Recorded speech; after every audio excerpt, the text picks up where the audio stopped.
Welcome back to Sentai Potential. This is the series where usually I take a look at unadapted seasons of Super Sentai and their potential to be adapted into a season of Power Rangers, but today's a bit different. Instead of taking a look at an unadapted season like I've done previously for king-ohger, or looking at a different way to adapt an already existing season like I've done for Shinkenger, I'm going to be talking about Mahou Sentai Magiranger, a season that's been adapted for over a decade as Power Rangers Mystic Force. You might be wondering why I'm making this video, as Mystic Force already has plenty of changes compared to Magiranger, and plenty of spicy new original fight scenes, like a battle between both Woolsard suits. The Disney era really hit different. From what I remember of Mystic Force, it was an adequate adaptation, so I'm not here to compare the two shows. Instead, I want to talk about what I felt was a huge missed opportunity for world building in Magiranger that I think had a perfect opportunity to be utilized in Mystic Force, but instead it was just a little something from both shows that bugged me enough I kind of wanted to make a whole separate video to talk about it. You're probably wondering where you can watch Magiranger for yourself though, aren't you? Well, since there's no official release for it yet, you will have to kind of turn to extra legal means. When I look for websites to watch tokusatsu and other things, I like to ensure that my personal data is completely protected, which is why I do this using Surfshark VPN, the sponsor of today's video. Surfshark keeps you safe and private online by masking everything you do thanks to it being a VPN. When you connect to the internet, all of the information you're sending and receiving is encrypted so that anyone who tries to snoop on you won't be able to see what you're doing or where you're doing it, like a magic spell of some sort. Because of this, it'll also let you virtually travel the world with the tap of a finger by changing your VPN address. You can change your location to Japan and gain access to some tokusatsu shows on Netflix, for example, or you can go look at the Japanese Premium Bandai page and look at some really expensive children's toys. I highly recommend purchasing Surfshark VPN today because you get extra free months for free. Just make sure to scan the QR code on the screen or click the link in the description and use the promo code thomasjujube when you do this. You'll gain access to one of the best VPNs on the market for all of your devices with 24/7 support. And there's even a 30-day money-back guarantee if you're unsatisfied. So I don't know what you're waiting for. You might as well go sign up. Seems like a pretty good deal, and it could be pretty useful for all of my fellow tokusatsu fans.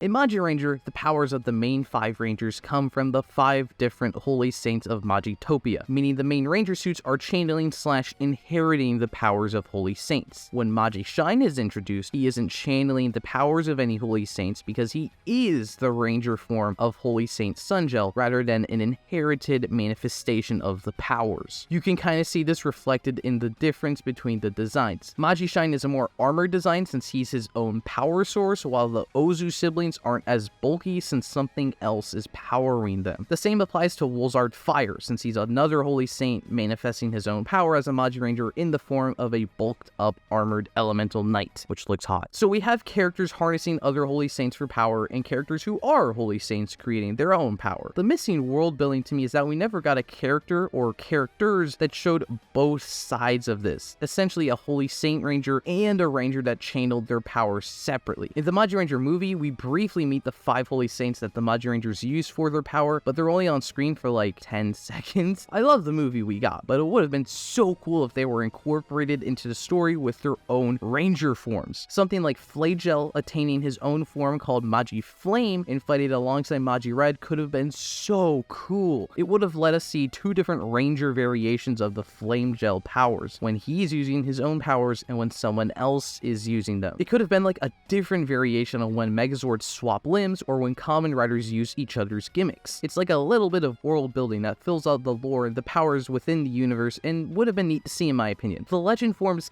kind of do this because they were about to turn the Ozus into Holy Saints, so it's like these are the Holy Saint power level equivalent to the base forms, but since they never turned into Holy Saints, we can't really be sure of that, and obviously I don't think Flame Gel would look like Magi Red with white armor, so no, I'm not counting it. The thing that really bugs me is how close we got. After meeting the snow-powered Magi Mother in the beginning of Magiranger, later we meet the Holy Saint Snowgel that's the source of her power. Snowgel flies around in this weird Baby Yoda carriage-looking thing, so it doesn't really seem like she's gonna do any fighting, and I was like, okay, that's fine. But then one episode, Snowgel's like, well, you guys and gals are getting your asses beat, so I have to step in and help. And I was thinking, oh my Holy Saint, we're going to get to see the Holy Saint equivalent of a Ranger we saw already, before Snowgel just, like, grew big or something. No ranger form. It's just a bigger version of the baby. It's annoying. It was a perfect opportunity to do that world building, have Snowgel turn into Magi Frost or something, and literally nothing changes story-wise. Snowgel still fights for a bit, and then you can bring back the ranger form when she returns in the finale. But now we get this contrast. We can see this armored holy saint version of snow powers and the other human inherited version of the snow powers. Instead, we get to see a baby be big. This is why I think Mystic Force is just as guilty for this. They carried over the same holy saint aspect from Japan, had the same characters channel power, while the others used their own power, and had the hindsight of this missed opportunity. But instead, we get the same weird big Snowgel and a similar kind of version. As cool as the Korag fight scene is, it could have been even cooler to not have purple Korag and instead have a new ranger made from channeling the power of Liambo fight the holy saint version of his power. Similarly, if we go back to Magiranger, Vankuria had Wolzard's magic for a bit, and she could have used that more for to channel Wolzard's power and gain a Magiranger form, or just a ranger form. She's not a Magiranger. It kind of hints at his true identity, but it's also just a cool visual, an evil female ranger and an armored warrior that is the source of that power. I also am still just a bit salty they gave Vankuria the morpher and didn't have her morph. I don't really think there was any way to do this with Magi Shine within the show, but like we could have had a post-season special, and it could have been fun to have like his child harness his powers or something, and we could see what a Magi Gold would look like, and maybe in the same special we could see what a Magi Crimson looks like. It's an idea I had during my viewing of Magiranger, basically when Snowgel's big moment was just getting a growth spurt. If you want to hear my full detailed thoughts on Magiranger, be sure to check out the description for my whole season review. Once again, thank you to Surfshark VPN for sponsoring today's video. Make sure you check out the description to see how you can get 3 months free with your first purchase. Check out the Sentai Potential playlist for more of my dumb ideas. Check out my Patreon for the full unedited audio of this video, and be sure to subscribe to the channel for more Super Sentai videos, and I hope to see you next time.